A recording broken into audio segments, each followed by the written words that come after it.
रोवत बा दिलवा तोहर बियाह में हो। हम तो टूट गईनी तोहरे चाह में हो। जाके सजनी तू दूसर के हो गईलू। हम आजू फसल बानी तोहरे राह में हो। रोवत बा दिलवा तोहर बियाह में हो। अखिया डूबल बयासू के चाह में हो। याद बा हमके वो पहिला मुलाकात। पिपरा के छाँव में बैठल रहनी। हाथ पकड़ के कहलू जानू हमसे जन्म हिब कहनी। आज उहे कसम सब टूट गइल। प्यार वाला सपना छूट गइल। दिलवा टुकड़ा बिखरट जैसे कांच बाजार में हो।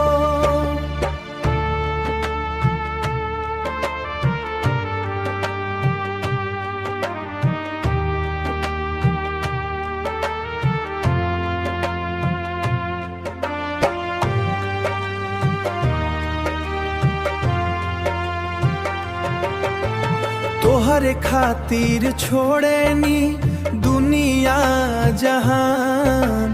अपना घर परिवार से लड़नी। रौरा खुशी खातिर ये बेवफा दिन रात भगवान से अड़नी। लेकिन तू तो बदल गईलू। दूसर के संग निकल गईलू। बस दर्द लिखाइल। तू खुश बाड़ू सिंगार में हो। रोवत बा दिलवा तोहर बियाह में हो। अखिया डूबल बयासू के चाह में हो। अखिया डूबल बयासू के चाह में हो। का गलती भइले सनम इंतजार में। ई दिल तो अजुओ तोहरे नाम रोवेला। तू हंसत बाड़ू नया संसार में।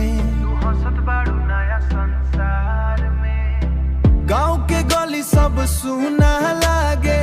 जौना राह पसाथे चलनी।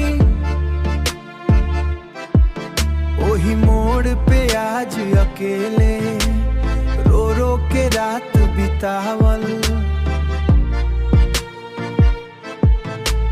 फोनवा में फोटो देखिला। चुप के आंसू पी। नींदो अब तार उठ गइल बा।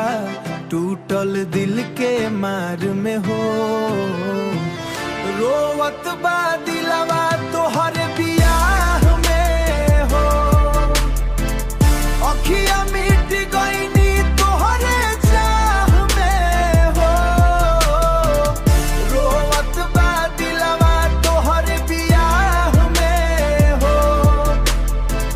हम तो मिट गईनी तोहरे चाह में हो। माई पूछे काहे उदास बाड़ा। काहे रात भर जागत बाड़ा।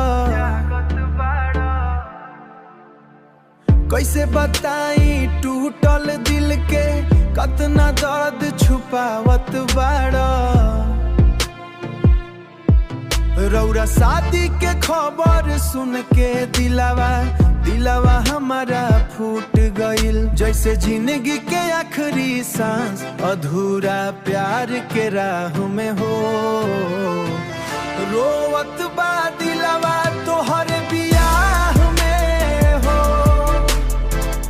अखिया मिट गईनी तोहरे चाह में हो।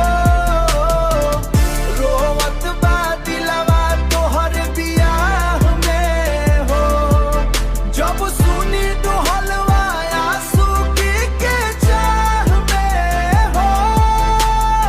जाके खुश रह तू अपना घर में।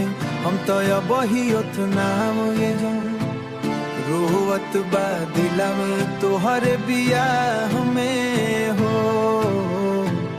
रोवत बा दिलवा तोहर बियाह में हो।